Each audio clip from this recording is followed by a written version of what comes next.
Order with me. என்னடா pack and order with me சொல்லிட்டு நான் வந்து லெட்டர் மடிச்சிட்டு இருக்கேன்னு பார்க்கிங்களா?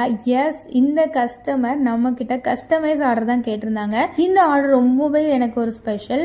யூஎஸ்லேருந்து ஒரு கஸ்டமர் அவங்களோட கேர்ள் ஃப்ரெண்ட் டேக்காக இந்த கஸ்டமைஸ் கிஃப்ட்டை வந்து ஆர்டர் பண்ணியிருந்தாங்க. ஸோ இந்த லெட்டர் அவங்களே ரெடி பண்ணி தந்தது. பட் அதை வந்து கொஞ்சம் டெக்கரேட் பண்ண சொல்லியிருந்தாங்க. அண்ட் இவங்க வந்து 5 ஸ்க்ரன்ச்சஸ் ஆர்டர் பண்ணியிருந்தாங்க. அண்ட் ஒரு large hair clip and medium size hair கிளிப்பில் 2 வந்து ஆர்டர் பண்ணியிருந்தாங்க. இந்த கஸ்டமர் ஒவ்வொரு ஆர்டரையும் பார்த்து செலக்ட் பண்ணாங்க.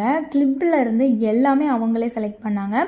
அண்ட் இவங்க ஆன்டி டார்னிஷில் செயின் பிரேஸ்லெட் ஒன்று ஆர்டர் பண்ணியிருந்தாங்க. அண்ட் ஜிமிக்கி கம்மல் ஒன்றும்.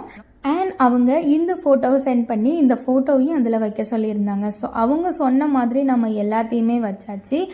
அண்ட் அவங்க ஒவ்வொரு வாட்டியும் சொன்னாங்க, மேம் கொஞ்சம் டெக்கரேட் பண்ணுங்கள் மேம்னு. ஸோ ஃபைனல் லுக் ஃபோட்டோ அவங்களுக்கு சென்ட் பண்ணதும் அவங்களுக்கு அவ்வளோ ஹாப்பி ஆகிட்டாங்க. அவங்க கேர்ள் ஃப்ரெண்ட் அவங்க சர்ப்ரைஸ் பண்ணதில் ரொம்பவே சந்தோஷமாயிட்டாங்க. இதை நான் செஞ்சதில் எனக்குமே ரொம்ப சந்தோஷம்.